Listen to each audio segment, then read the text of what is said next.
So my question is, will you fight? You know, it's difficult, it's hard. It's very, very difficult to continue to be persistent. So whether your fight is within an existing organization or your fight is struggling to break into a career, your heart, your determination, your grit, keep fighting. Success is not, it's not this fleeting thing that doesn't happen. It will happen, but it's all about persistence. So think about that, because persistence is a choice. It's a choice. It's not a, I'm born brilliant, or I'm born with these skills, or maybe if I could get better at algorithms, okay, sure, you could. But at the end of the day, if you're a quitter, if you quit, if you don't fight, it won't work for you. This is not about being successful. This is about your family. This is about your life. This is about positioning yourself and your family for better things in the future. That is what this is all about. And if you think of it like that, I hope you fight. And if you need help, you need support, please reach out to me. But please, fighters only. You know, I'm happy to have conversations with you to help try to build you up, but I want fighters. If you're willing to fight, then please reach out to me.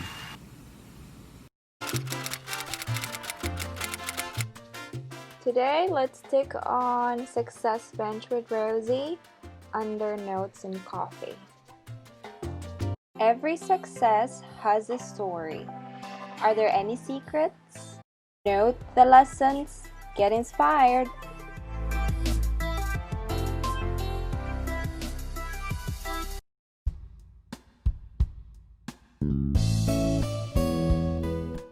Success Bench with Rosy.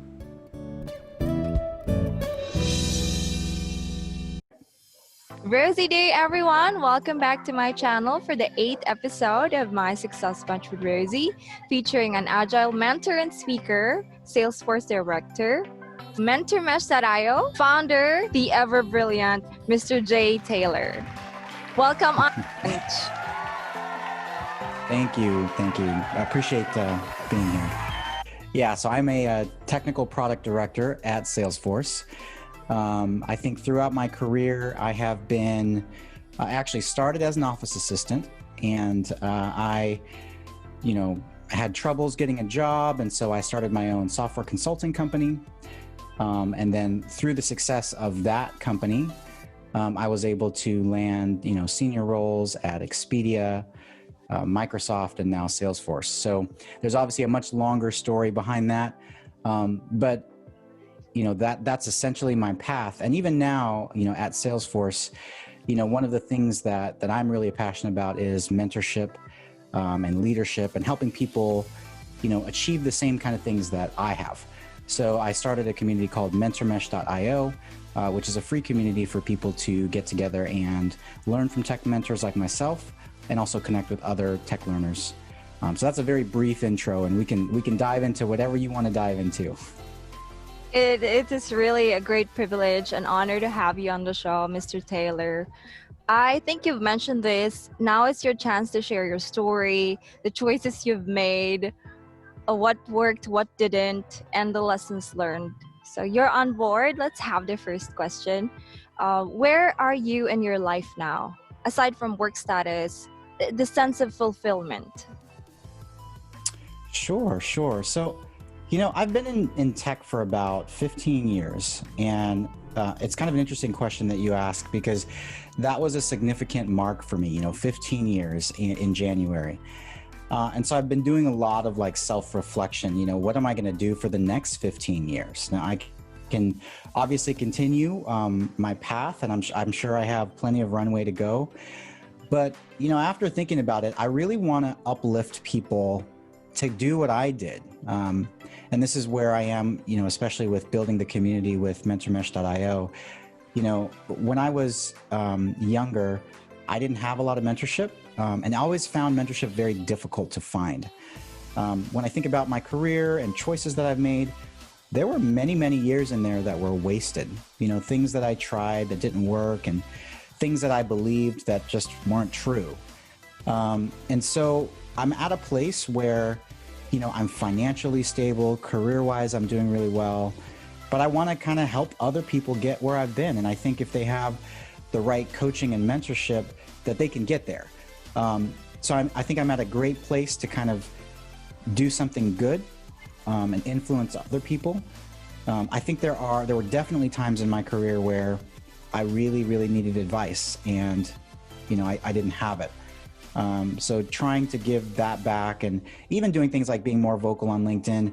There's so much that people think that just isn't really true once you start to get into the work life, and I want to be able to share that perspective as a hiring manager, for big tech companies for many years. I have a very, real perspective as to what you should do. And it's going to be a little bit different than I think what people think they need to do. So bringing people there is kind of important to me. I've worked at all different types of companies, all kinds, from smaller companies to larger companies. I've done all kinds of roles, everything from program management, product management, engineering manager, data analyst, BI architect. I've done most roles, and so I have, I think, a pretty unique perspective. And so I think that's where I am. Like, life is in a place I'm fortunate enough to be that I can absolutely have time to help other people. So I want to help mentor people and bring them on that journey. That is a very noble act, I would say. It's a time where you can share, give back to those where you would want yourself have access to during that time, I guess. Absolutely. And I think, like, right now, honestly, one of the big triggers for me was kind of where the world is right now. A lot of people are losing jobs. Industries are being devastated right now. And even well before this situation, Amazon has been putting the retail industry out of work and out of business, and businesses are being, the businesses that are not, transforming and using modern technology and not keeping up with the trends, a lot of those companies are gone now. And so what this is causing is people to kind of rethink their career. And, given the world situation now, if you have a job in tech, you can work remotely. The tech industry is booming. Every company, whether they think they're tech or not, they are tech now, because everybody needs an online presence. Companies that used to be in person have to have delivery services or online services. It's just such a good time to be in tech. And so I can't help but always try to encourage my friends and family that are not in tech that they should consider it. There's so many benefits to the industry, and I feel like there's a strong need in the world right now for a lot of people to reskill and rethink about it. And there's so many benefits to it. So I think the timing, people need it. I believe it's also perfect timing that I have you heard on this one. And what is success for you? I have to ask. It's funny because I think there are stages to success. I think at the beginning of your career, maybe success is more about providing for your family, having some kind of stability and insurance, because those are the kind of things that you think about early on in your career. And for a long time, obviously that's what I was striving for. But after I achieved that, and it was less about that, success to me now is a little bit different.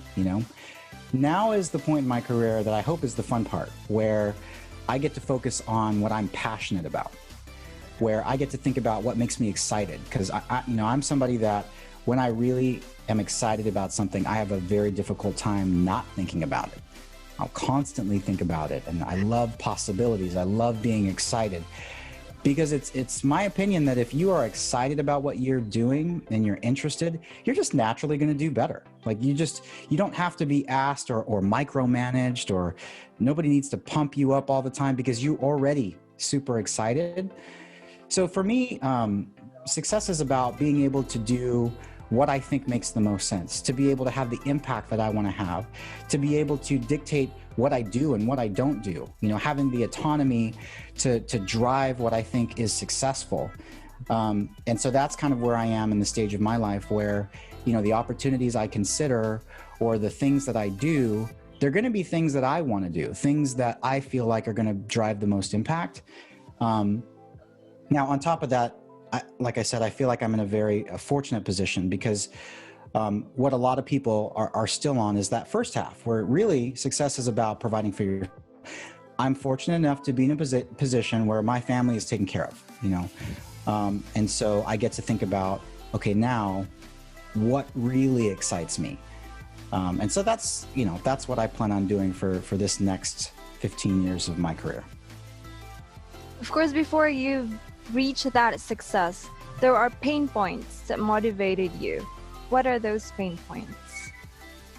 Yeah, so I think the biggest motivation for me has always been my children. So I've got 4 daughters that are 18, 14, 8, and 1.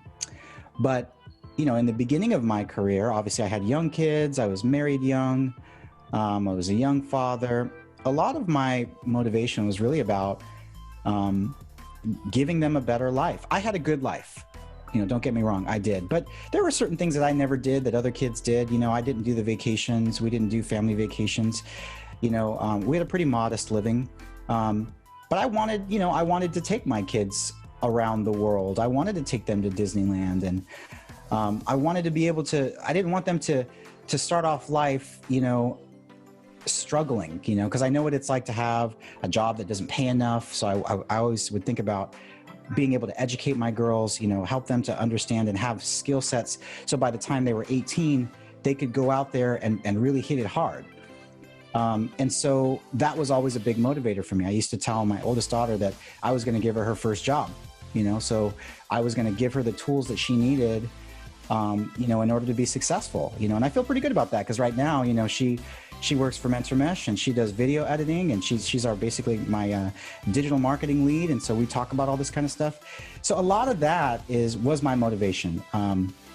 But when I think about stumbling blocks, there was definitely a number of stumbling blocks. One of the most prominent ones that I talk about a lot is not having a bachelor's degree. But here's the deal. So I was a father at 21. I was married at 20. I was told by everybody I needed a bachelor's degree. And so here I am, a young father trying to take care of his family. I had a full-time job. It wasn't enough money. So I started to deliver paper routes in the morning. I ran a paper route at 4 o'clock in the morning. I'm doing my paper route and then I go to my full-time job and I'm being told to go to college. And so guess what I'm doing at night? I'm going to college part-time. But, I did that for a while and I got to a point where I had to prioritize taking care of my family. And so instead, I stopped college, never finished a degree, and then I went to go find a better job because I knew I was capable. But when I would go apply for jobs, nobody wanted to hire me. They would almost always get blocked on the bachelor's degree, which to me was super illogical. When I would talk to other people in the industry, it almost felt like they wanted me to get a bachelor's degree because they had one. And so it felt more like a rite of passage and, I spent all this time being educated and you have to be just like me. And to me, that was super illogical. So I said, forget it. I'm going to stop with this. And instead I hired myself. If they weren't going to hire me, I was going to hire me. And so I started my own software consulting company in 2007. I started advertising, I started taking jobs. I started learning on the fly. I was 100% self-taught. And I began that transition to be an entrepreneur. Fortunately, my business was successful. It definitely had ups and downs though, right? Like I learned lessons that your typical employee is just not going to learn, like most people, when they go a traditional route, you go to elementary school, middle school, high school, teachers are telling you what to do. They all tell you to go to college. And so you go to college, professors are telling you what to do. Then you do an internship and leadership is telling you what to do. And so when you get your real job, what are you waiting for? You are waiting for someone to tell you what to do. Yes. But when you're an entrepreneur, there is none of that, right? Like you have to drive your own path. And so I learned so much when I was in the driver's seat, because if you are a poor performer as an employee, maybe you get in trouble, maybe, but you always get paid. That is not true if you're an entrepreneur. If you own your own business and you don't deliver what your clients want from you, you might not get paid. And so it changes the way that you think. So a lot of people in business, they will prioritize things like looking good. Maybe some people will get credentials because like an MBA or something because they want to look good. They write super lengthy and impressive status reports so they can look like they did all this work. And you see a lot of this kind of behavior because they spend a lot of time trying to look the part. Because in some companies, that works. When you're an entrepreneur, like, your client does not care about your status report or your MBA. They gave you a request. They want it done. And that's it. And so as an entrepreneur, you have to focus on what's most impactful, because if you don't deliver, you don't get paid. And when you live in that type of an environment, it changes the way that you think. But the ironic part is, when you do work for big tech companies like I did, they want that too. They actually don't want the fancy status report. They want you to execute and have impact. And so if you bring that entrepreneurial attitude to your job, you stand out way more than the person with the MBA, because that person didn't have the same experience that you had. Having, I call it, eat what you kill, right? You learn to focus on what's most important. And so basically the bachelor's degree was a problem at the beginning, but you know what? I went the entrepreneur route, and that's what I tell people, because sometimes people will be like, oh, what school did you go to? And I said, no, I didn't go to any school. I went the entrepreneur route, and I built 2 successful businesses. And that's usually when the conversation ends, because most people you run into in big tech companies have never done that. And so they can't even really continue the conversation. They're just kind of like, oh, okay. And probably most of the time they have the degree. Good. Yeah. So that was, the bachelor's degree was the first hurdle. I think there's obviously, times within working in a corporate environment where being an entrepreneur can be difficult, because like I said, most people don't think like that. So as you can imagine, if you are somebody like me who comes on the scene, no bachelor's degree, a minority, somebody that I don't look like your typical engineer, right? So I go on the scene, I met with a lot of ridicule and, just, you could tell people not wanting me in the room. Absolutely. All the time, but what I tell people is, you have a choice. You can let that type of behavior make you shrink down, or you can decide to fight. And whether people wanted me in the room or not, I made sure that I brought impactful ideas, that I thought it in ways that moved us forward, less following the crowd. Unless the crowd's going in the right direction, don't follow. I would always try to bring us back to our fundamentals and what customers want, versus trying to make my boss look good. A lot of people, you'd be surprised, focus on, making their boss look good. And unfortunately, a lot of, company environments encourage that behavior. But I don't care. I think if I'm performing well and I'm being impactful, doesn't that make my boss look good too? So focus on impact, and that's what I did. But absolutely, I think anytime you perform well or you offer something that's different, a lot of people will like it, some people won't. But I think that's a good thing. If people almost are threatened by your idea, that's really on them, not you. As long as you make sure you come across in a very collaborative and agreeable way, which I think is very important. I don't think it's a good idea to be abrasive. So I try really hard never to be abrasive. But if you come with good ideas, good leadership will listen to those ideas. So despite, hiccups every now and then and not having a bachelor's degree, I found that being persistent, continuing to focus on impact versus looking good, has served me well. So despite the challenges, I think things have been pretty good. If you could tell your younger self something, what would it be and why? Yeah, so that's actually a very easy question, because I have 4 younger selves that I talk to all the time.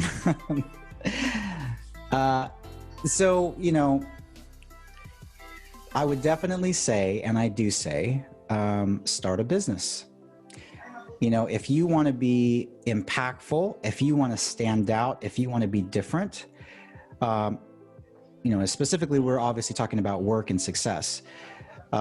You get so much by taking risks, especially when you're young, like when you become older, just naturally, you might start to have a family, you have children, and then you have to be much more cautious with your decisions. There's just so many other people now in your life that your decisions impact. And so sometimes it can be harder, still very doable, but it's a little bit more complicated sometimes. But if you're young and you don't have those dependencies yet, man, that is your opportunity to experiment. That is your opportunity to go do things that you can't try. I tell my kids, this is your opportunity to try things. You can take risks. Sure, if you want to, you can go move out as soon as you can and go explore and go be an adult. Good for you. You have that chance. But if you just give it a little bit of time, you're in a situation where your life is taken care of right now. So go try things, especially when it comes to starting a business or being successful that way. You're gonna learn so much more than other things. And I don't discourage, going to college. Like, I feel like there is value in college. So I don't want to say that there isn't value. There definitely is. I understand why a lot of people would go. You meet friends there. There's the social aspect. Maybe you're living on your own for the first time. There's a lot of great reasons to go. But my message has always been that does not correlate one-on-one with success. Success is a very different thing. Success is about your grit, determination, endurance, your ability to handle and solve problems. That's success. That's not the same thing as college. And I think the problem is a lot of young people will go to college, even older people too. They'll go to college and then they think once they graduate, all of a sudden, like, jobs are going to rain from the sky. And it just doesn't work like that. Like, some people get jobs, a lot of people struggle. And that's because hiring managers like myself, yes, we want people that are educated, but really we want people that are skilled. And education is only part of that journey. And it's at the very beginning of that journey. Now that you've learned something, assuming that something is valuable, now you need to use it. Now you have to have experience, and that's a difficult thing sometimes at the beginning, which is again why starting your own business is a great way to start.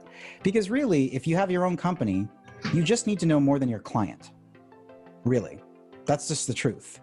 You don't have to be an expert in the world, not yet, not at the beginning, but you need to be ahead of your client.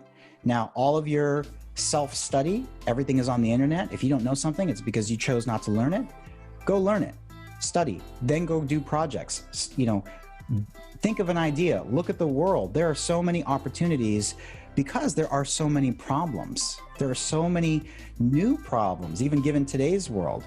So go solve one. Go find a team of people that are just like you and go solve it together. That's what I think that you should do. And that experience, by the time, because think about this, you spend $50,000, $60,000 on college in 4 years, right? Imagine if you took that $60,000 and 4 years and instead you started a business. Think about the different kind of person you would be after 4 years and $60,000 later. Even if you blew all that money and the business was not successful, okay? The experience that you would have had working day and night, driving to make a company successful, would have transformed the type of person that you were. So you have a choice. When I talk about prioritizing what's most important, that's what you should do. There's a lot of things that you could do with your time, right? And they all have different degrees of value. But if you're trying to be successful, I rank being an entrepreneur as very, very near the top. So that's definitely what I would tell my young self and my younger selves every day. That's what they hear. Very powerful one, I think. Among other learnings that you've had, what is the greatest so far? Well, I think the greatest learning was what I just mentioned about being an entrepreneur. Like, that has been super important. Because if you think about it, a lot of people, when they think about changing careers, the first thing they think about is, I got to go back to school. And it's because credentials are recognized and they want to go build something that means something. And so they go, how can I make myself better? And so they think in very tangible things. They think in degrees and certifications and those things, because those feel tangible. But your assumption is doing those things are going to make you successful. And those are all tools. Depending on how you use those tools, they may help you, but they're not going to necessarily, equal success by themselves. So the entrepreneurial thing is definitely the most valuable thing. But here's another thing that I think is very valuable for potentially your listeners. It's hard to get a job in tech. It's hard to get a good job, period. But there's a couple of things that people should know. Like number one, referrals are your best friend. Okay, so getting a referral to a company for a role, a real referral by somebody that works there or knows someone there, that's going to be your biggest weapon into getting into a company. So that's always going to be true. But how do you get referrals, right? So the way you get referrals is you build a professional network, right? You got to know people. How do you know people? You spend the time and you build your network. You get to know people. Now, nowadays it's way easier than it was before. We've got tools like LinkedIn and even Twitter. You can actually go out there and start to meet people that you don't know. And so I tell people it's so important to build a technical professional network and find excuses to work with these people. And I don't mean work at their companies. I mean do anything with them, projects, like do something. And really the purpose of a lot of that is to show them your work ethic, to show them the quality of person that you are. Because later on down the line in your future, they may be able to give you a referral. And that's very, very powerful. And I'll tell you why. As a hiring manager, I'll tell you the process. I have a role I want to fill. I work with my internal recruiting team and I say, hey, I write up a job description maybe, and I hand it to my recruiter and they go post it online. If you work for a big tech company, you're going to get hundreds of applicants, okay? So as a hiring manager, I'm working, right? So I don't have time to look at 100 resumes. So I can't. The recruiter has to do it for me. Recruiter finds top 10 people and they give it to me. Now, first of all, the first question you have to ask yourself is, does the recruiter, how well do they understand my position to get me the top 10, right? Probably medium. Now, granted, every recruiter is different. So there's obviously going to be some that are very good, but there are always going to be some that are not so great, right? And so I get these mix of applications, right? This is the resume of a person that I have never worked with. I don't know this person. And I want to emphasize how important that is. Everybody on their resume will say that they are proficient at everything, right? So how do I know that this person is good? I don't know. Even if I interview them, I tell you the whole interview process, I'm probably going to try to start something to disrupt all of it, because I tell you, it's hard. Interviewing, recruiting, it's hard. It's such a difficult problem to solve. So I am not saying I know the answer. I'm just saying that this is life, right? So referrals become super important, because if somebody knows you that's in the company and they personally refer you, you are lending off of their reputation. So I'll give an example. People in my network will come to me and say, hey, Jay, I've got this role. Do you know anyone? And if I suggest someone, I'm giving my personal stamp of approval that this person is worth interviewing. And so what happens is they get that resume and they just look for maybe highlights or whatever, but it doesn't matter. There's a 90% chance they will interview this person anyway, even if they're not sure, purely because I told them to, if they think I'm somebody that's reputable, right? So what I tell people is build your professional network, get to know people, right? So that way, they can help you when you're looking for a job. Now, the key part to that is when you meet people and you're building a network, the worst thing you can do is when you first meet somebody, throw them your resume, because what you're doing is you're asking them a favor. Like, you don't know them. And if you introduce yourself by asking for a favor, that's not really a relationship. That's not, hey, I want to get to know you. That's, hey, can you do me a favor? Yeah. So what I tell people is get to know people. Don't wait till life is difficult before you do this. Always, all the time, network and build relationships. When you're in a good role, help other people get jobs. Because one of these days, you may need a job. You might need assistance, and they're going to help you. So when you reach out to people, show genuine interest in them, and they will show interest in you. And we have, like I said, things like LinkedIn, where sure, not everybody's going to respond to you if you reach out. But if you show sincere interest in them, say, hey, I see that you are a software engineer for Microsoft. That sounds like an awesome job. Do you have, 20 minutes for a virtual coffee chat? I just want to learn about what you do. Eventually, somebody will say yes. There are millions of people that are out there, and eventually you're going to get some yeses, and eventually over time, you will build yourself a network. And hopefully, if you continue these relationships over time, and again, I don't mean invite them over for tea. I don't mean it doesn't have to be a relationship like that. Just a professional kind of check-in relationship, that counts. Show interest in people. You build that technical network, and that will be so impactful in your long-term career, and so I think that's something that everybody should do. You got to get to know people, because even in business, people are people. We trust people that we know. We trust people that our people know. So continue to do that. And I even think LinkedIn is a really great opportunity to develop your personal brand for the world to see. I think there's a lot of power in that too. It's a very special platform nowadays, I guess. Absolutely. Relating to people. I couldn't agree with you on that. How about your principle? What is your guiding principle that you live by every day? I would say that that's probably changed a couple of times. Nowadays, I think my mantra is do the most important things first. And that's because I think even with the social media age, time can just get sucked by. You could be sitting on your couch and 2 hours flipping through Instagram or Facebook or LinkedIn. I'm always on LinkedIn, and just hours have gone by, and you're like, what happened to the day? That's the world we live in. There's so many distractions. It's hard to focus. So the way you combat that is you do the most important things first. List out what's important in your life, your family, spirituality, your job, your career change.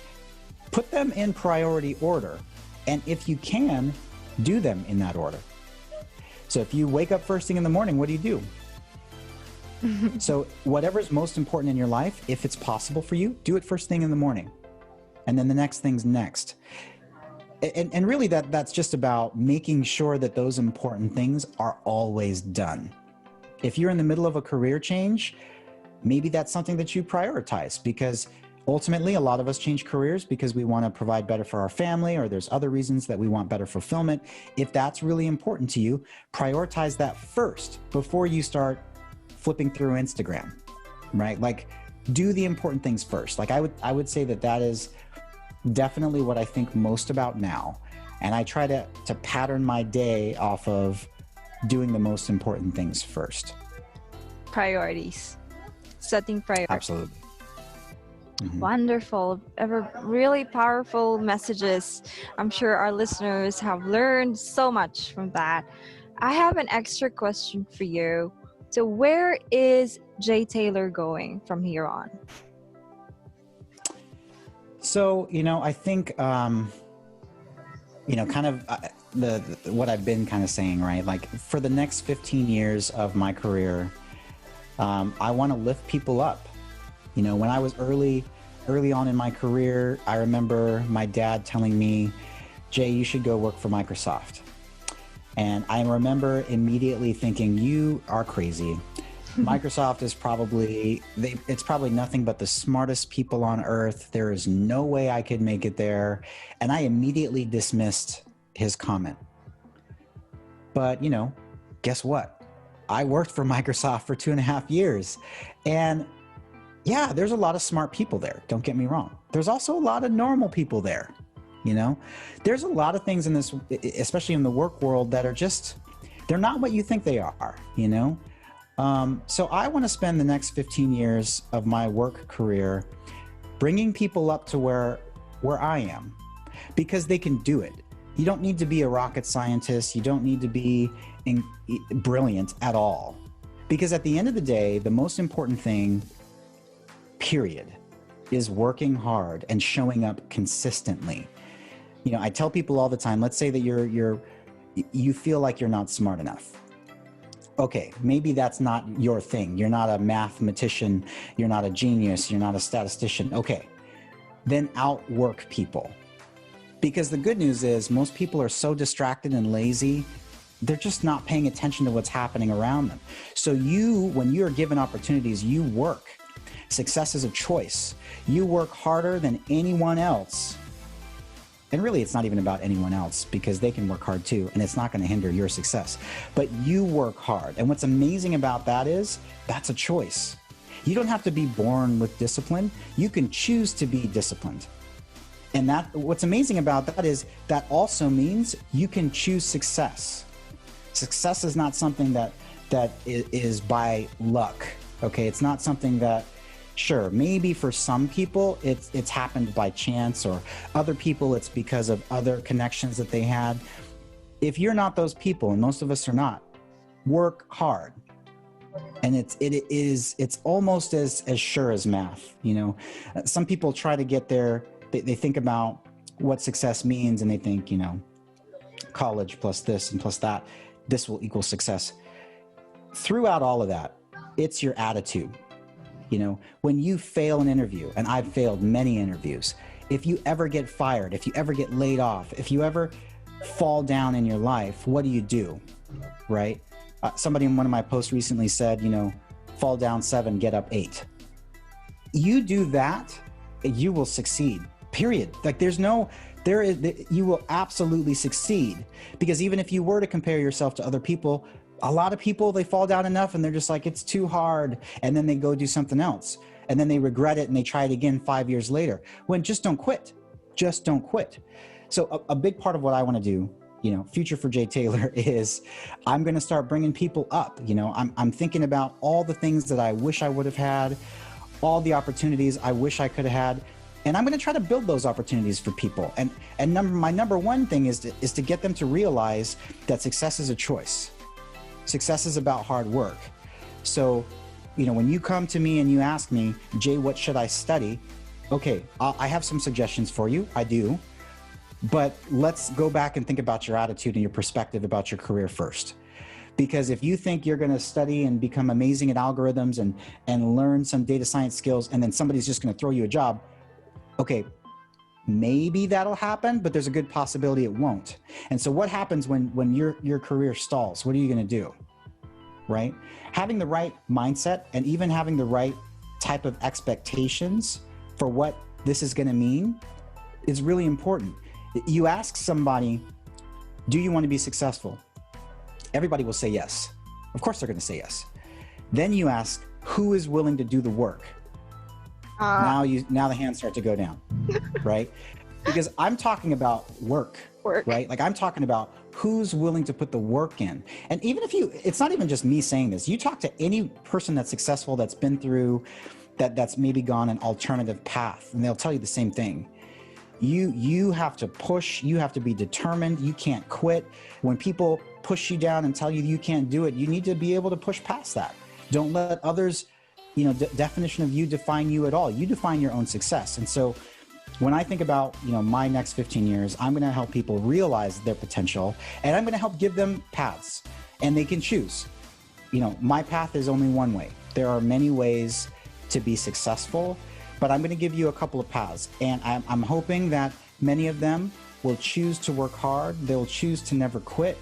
And I'm going to be very excited to share a lot of success stories, because I feel like for me, you know, that would be super empowering. I wish somebody would have done that for me. So, you know, my hope is to be able to do that for other people, and find some people that are willing to fight, that want to put the work in. You know, with that, I've created this community, mentormesh.io. That is going to be the catalyst to everything that I'm saying. If you need community, you need people to be with, to help you get through the difficult times, and as you're learning this career change into tech, this is where you can find them. If you don't know someone in tech, it's really hard to know them. So I'm going to bring them to you. You come to mentormesh.io for free. I'm going to bring in some of the top tech professionals in the world, and we're going to chat. You're going to talk to people from all over, you know, different types of experiences, different types of backgrounds. A lot of them don't have degrees. Some of them do have degrees. So it becomes a non-issue, that part anyway. So I want to bring people together and let people realize that by having a community around you, you can go so much farther. I tell people to be an entrepreneur, go start a business. You don't need to do that by yourself. Right now, within less than 2 months, we've had almost 400 people join the network, and it's thriving. People are excited. We are building stuff together. We have conversations about what works, what doesn't work, and it's been really exciting. And I think that, if you don't know how to do a startup, come join the network. We'll show you how.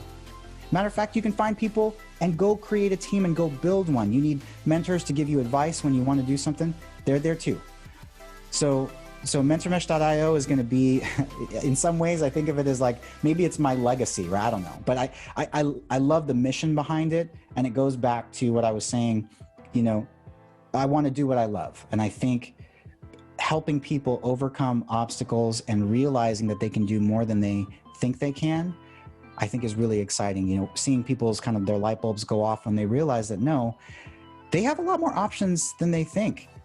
And success is not fleeting. It's very attainable, very attainable. And there's more than enough opportunities for you to have a piece of that. It doesn't have to be something that you can't attain. You can absolutely do it.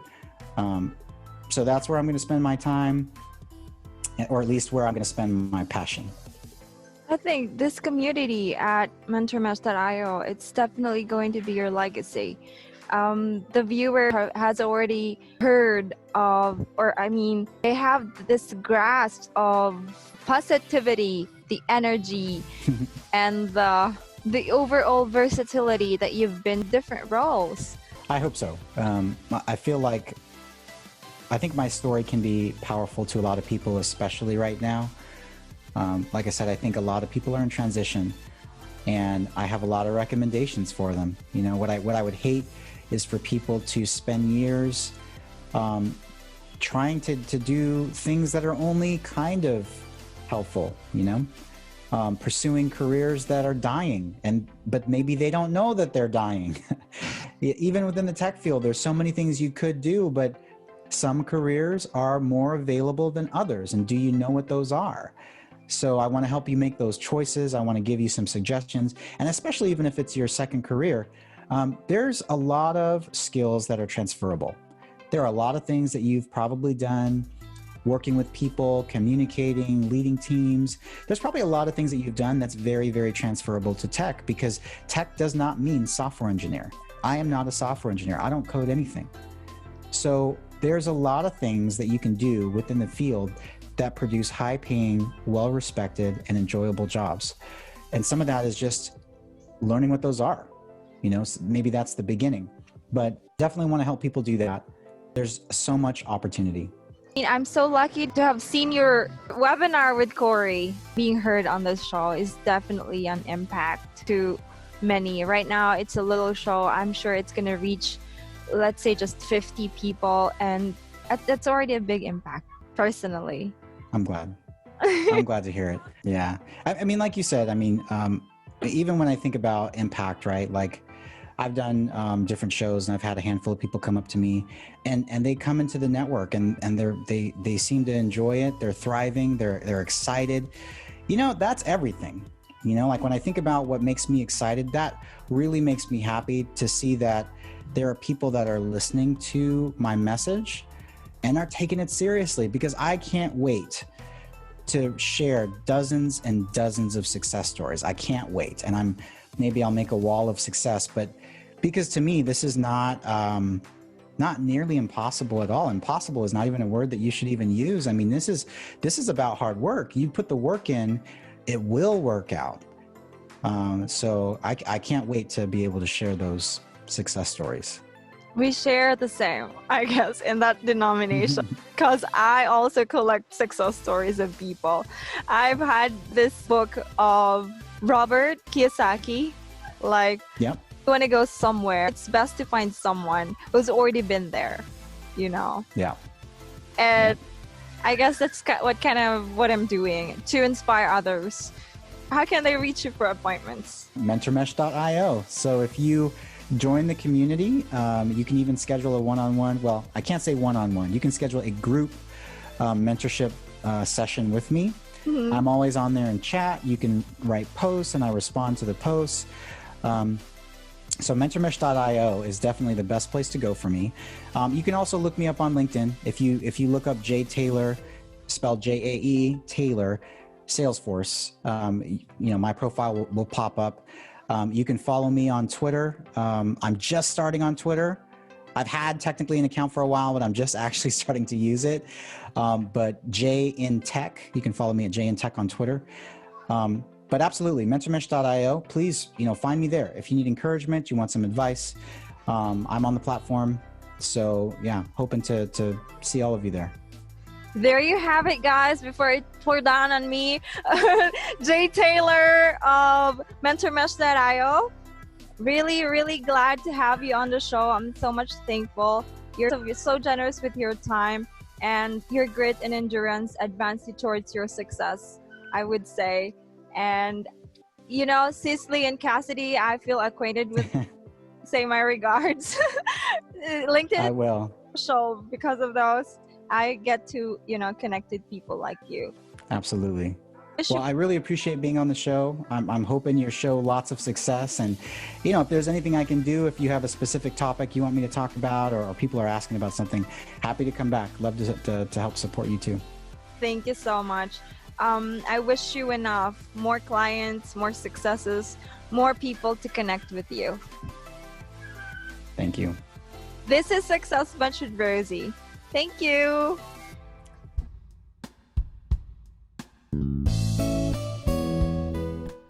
Success Bench with Rosy.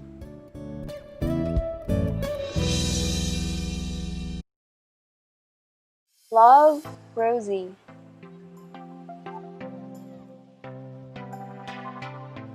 Tune in for more videos and upcoming episodes. Subscribe to my channel and get inspired. And don't forget to click the notification bell. See ya!